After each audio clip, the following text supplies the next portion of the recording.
తెలంగాణ రాష్ట్ర ముఖ్యమంత్రి CM Revanth Reddy sir అయితే 2047 వరకైతే ఫ్యూచర్ సిటీ చేస్తాము, ఈ సిటీ రూపురేఖలే మార్చేస్తాము. మరి ఈ ముచ్చట్లని ఎప్పుడైతే మన తెలంగాణ రాష్ట్రంలో ఉన్నటువంటి ప్రజానీకమందరూ అయితే చూసిర్రు, విన్నరు. మరి ఇప్పుడైతే మాజీ మంత్రి ప్రస్తుతం ఉన్నటువంటి ఎమ్మెల్యే హరీష్ రావు సారు ఏమంటున్నాడో ఈ ముచ్చట కూడా మీరు తప్పకుండా ఈనాళ్ళులా ఏమంటున్నాడంటే, ఫ్యూచర్ సిటీని అయితే రద్దు చేస్తాం. ఎప్పుడు రద్దు చేస్తారు? బీఆర్ఎస్ పార్టీ అధికారంలోకి రాగానే దీన్ని అయితే తప్పకుండా అమలు చేస్తాము. ఫ్యూచర్ సిటీ పేరుతోటైతే రేవంత్ రెడ్డి రియల్ ఎస్టేట్ దందాలు చేస్తున్నాడు అని ఇక్కడ మనకైతే హరీష్ రావు సార్ అయితే చెప్తున్నాడు. మరి ఫ్యూచర్ సిటీ ఎవరి కోసము? రేవంత్ రెడ్డి సార్ కోసమట. మరి ఫ్యూచర్ సిటీ పేరు మీద ఏమవుతున్నాయి? భూ కబ్జాలు అవుతున్నాయట, దందాలు అవుతున్నాయట.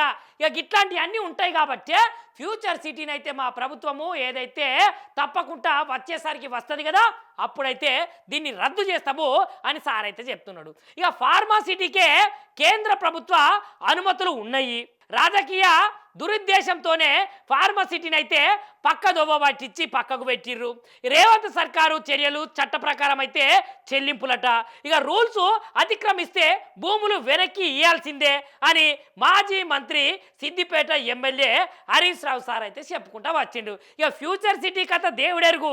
ఇప్పుడు వీళ్ళు చేసేటువంటి పనులైతే ఎట్లున్నాయంటే, ఇటు రైతుల పట్ల, విద్యార్థుల పట్ల, దాని తర్వాత ఏదైతే భూముల పట్ల, హైడ్రా మీద, దాని తర్వాత ఇట్లా చెప్పుకుంటా పోతే అన్ని సమస్యలే. మరి ఈ సమస్యల మీదనైతే తప్పకుండా పోరాటం చేస్తున్నటువంటి వాళ్ళ మీదనైతే లేనిపోని కేసులు బనాయించుడు, లేదంటే రాజకీయాలు తప్పుదోవ పట్టించుడు, లేదంటే అక్కడున్న ఇక్కడున్న అక్కడికి ఫైల్స్ మార్చుడు, లేదంటే ఈ కాంగ్రెస్ పార్టీ వేరే పార్టీకి కొమ్ము కాసుకుంటా వేరే ఎవరైతే ఉన్నారో ఆ నిందితుని కావచ్చు, ఆ ముద్దాయిని కావచ్చు దాచిపెట్టి పక్కదోవ పట్టించుడు కేసులను, ఇట్లాంటి అన్ని చేస్తున్న వేళనైతే హరీష్ రావు సార్ అయితే ఒక్కటేసారి బాంబు వేల్చి ఫ్యూచర్ సిటీని అయితే మా తెలంగాణ రాష్ట్రంలో బీఆర్ఎస్ పార్టీ అధికారంలోకి రాగానే తప్పకుండానైతే రద్దు చేస్తాము అని హరీష్ రావు సార్ అయితే చెప్తున్నాడు.